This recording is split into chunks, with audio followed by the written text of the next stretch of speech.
રાજકોટ જિલ્લાના ધોરાજીના નગરપાલિકા દ્વારા સંચાલિત અને હાલ જે 2 કરોડના ખર્ચે બનાવેલ આધુનિક બિલ્ડિંગ શાક માર્કેટનું નામ સર ભગવતસિંહજી મહારાજાના નામે છે અને તેના ઉપરથી રાખવામાં આવેલ છે। હાલ આ શાક માર્કેટ બિલ્ડિંગ જાણે અસામાજિક તત્વોનો અડ્ડો બની ગયું હોય તેવું જોવા મળી રહ્યું છે। લોકો પરેશાન થઈ રહ્યા છે। સ્ટોરી રિપોર્ટ બાય કૌશલ સોલંકી। આ કેટલા વર્ષે દુકાન તમને સોંપડે શું કારણ છે?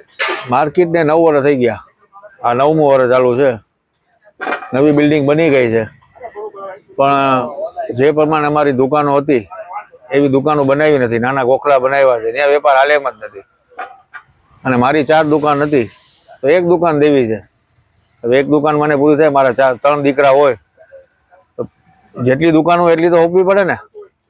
એક જ દુકાન દેવી છે એમ થોડી ચાલે કઈ। જેટલી મારો હક હોય એટલી મને દેવી પડે। જે જગ્યાએ એમ હતા, જેવડી અમારી માપણી હતી, જે પ્રમાણે અમારી દુકાનની સાઈઝ હતી એવી દુકાનો આપવી પડે।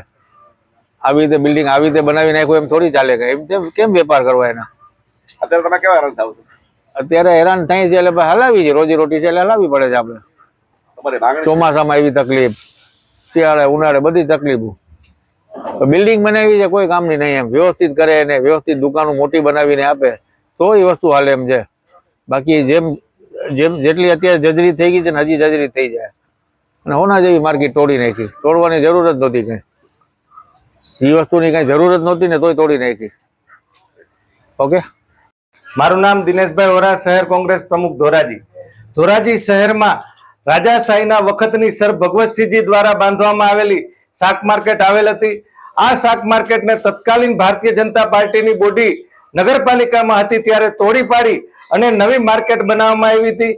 પરંતુ ભાડાના પ્રશ્નને લઈને આ નવી શાક માર્કેટ બન્યાને આજે આશરે 8 વર્ષ થવા આવ્યા છતાં પણ વેપારીઓને થડા સોંપવામાં આવ્યા નથી। આ શાક માર્કેટની અંદર આશરે 250 થડાઓ બનાવવામાં આવેલા છે, પરંતુ સોંપણીના અભાવે આ શાક માર્કેટ ખંડેર હાલતમાં બની ગઈ છે। આવારા તત્વોનો અડ્ડો બની ગયો છે। દારૂ જુગાર જેવી ગેરકાયદેસર પ્રવૃત્તિઓ આ શાક માર્કેટની અંદર હાલે છે અને હાલમાં જોઈએ તો આ શાક માર્કેટ ખંડેર હાલતમાં બની ગયેલ છે અને 2.5 કરોડથી 2.5 થી 3 કરોડ જે ખર્ચ કરવામાં આવ્યો છે એ ખર્ચ પણ પ્રજાના પૈસા પાણીમાં ગયા છે। અને હાલમાં શાક માર્કેટ જોઈએ તો રિનોવેશન પાછળ 50 લાખથી 1 કરોડ જેવો ખર્ચ થાય એ પણ પ્રજાને માથે પૈડા ઉપર પાટા સમાન છે। આજે ભગવતસિંહજી વખતની જાય છે હતું શું કહેશો તમે? જે સર ભગવતસિંહજી વખતની શાક માર્કેટ હતી એ તોડી પાડી અને નવી બનાવી છે। એ આમ જોઈએ તો જે રજવાડા વખતમાં શાક માર્કેટ બનાવી હતી એની ઉપર પાણી ઢોળ કરવામાં આવ્યું છે અને અમારી માગણી છે કે તત્કાલીન ધારાસભ્ય હોય કે સંસદ સભ્ય શ્રીએ રસ દાખવી અને સરકારમાં રજૂઆત કરી અને આ વેપારીઓને થડાની સોંપણી કરવી જોઈએ। બરોબર, તમારું નામ? જયસુખભાઈ ઠેસિયા, ધોરાજી શહેર ભાજપ અગ્રણી, હાલમાં ઉપનેટા શહેર ભાજપ પ્રભારી। શાક માર્કેટના પ્રશ્ને મેં જોયું અને અમને પૂછવામાં આવતા જે તે વખતે ભારતીય જનતા પાર્ટીની શાસન હતું નગરપાલિકામાં, ત્યારે શાક માર્કેટ અને મટન માર્કેટ શહેરી વિકાસ યોજનામાં પૈસા આવતા યોજના મંજૂર થઈ। શાક માર્કેટ 2 કરોડ 25 લાખના ખર્ચે રિનોવેશન કરવાનું નક્કી થયું। ઠરાવ થઈ, બધું કમ્પ્લીટ થયું, બાંધકામ ચાલુ કરવામાં આવ્યું ત્યારે શાક માર્કેટના વેપારીઓના 2 કે 3 અલગ અલગ જૂથોના હિસાબે આ પ્રશ્ન હાઈકોર્ટ સુધી ગયો। હાઈકોર્ટમાં મુદતો પડી, એકાબીજા પર ખોટા આક્ષેપો થયા। ત્યાર પછી નગરપાલિકામાં કોંગ્રેસનું શાસન આવ્યું। એ 5 વર્ષમાં પણ મટન માર્કેટ કે શાક માર્કેટનું નિરાકરણ નથી આવ્યું। ભાઈ કોંગ્રેસવાળા કહે છે કે સંસદ સભ્ય અને ધારાસભ્યને રજૂઆતો કરવામાં આવે છે, વચનો આપવામાં આવે છે। ધોરાજી શહેરના લોકોની જાણકારી માટે કે સંસદ સભ્યશ્રી અને ધારાસભ્યશ્રીની અને શાક માર્કેટના વેપારીઓની સાથે રજૂઆત સીએમને માનનીય મુખ્યમંત્રીશ્રીને થઈ છે। ત્યાંથી હાલે એવું જાણવા મળ્યું છે કે આ શાક માર્કેટ જ્યારે બની ત્યારે 211 જૂના થરા હતા, એની જગ્યાએ 255 નવા થરા બન્યા।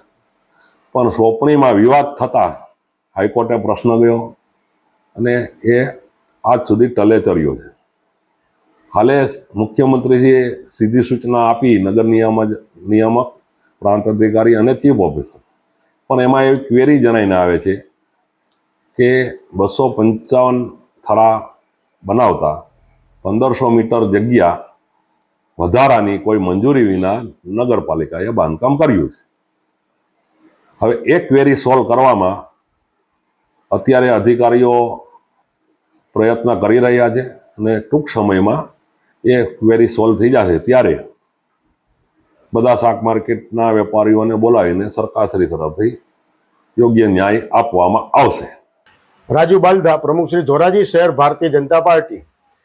ધોરાજી શહેરમાં ભગવતસિંહજી બાપુ વખતની શાક માર્કેટ આવેલ હતી અને તે ઘણા વર્ષો પહેલાના બાંધકામવાળી હોવાથી અતિ જર્જરિત હાલતની થઈ ગયેલ હોવાથી ધોરાજી નગરપાલિકામાં જે તે સમયે ભારતીય જનતા પાર્ટીનું શાસન હતું ત્યારે લોકોને શાક માર્કેટમાં સારી સુવિધા મળે અને કોઈ ઈજા ન થાય તે માટે આ શાક માર્કેટને ભગવતસિંહજી બાપુ વખતની હતી, જર્જરિત હાલતની હતી, તેને તોડી પાડી અને સારી અને બનાવેલ અને ત્યારબાદ નગરપાલિકા દ્વારા જે કંઈ વેપારીઓને આપવાની થતી હતી દુકાનો, તેમાં કલેક્ટરશ્રીના આદેશ દ્વારા એવું જણાવેલ કે હાલની જે કંઈ ભાડું હોય એ જૂનું ભાડુંને બદલે એની કિંમત પ્રમાણે ભાડું વસૂલવું અને એ વસૂલવા માટે રાજકોટ જિલ્લા કલેક્ટર પાસે હાલ પણ ત્યાં પડેલ છે અને સરકાર દ્વારા રજૂઆતો કરેલ છે. અને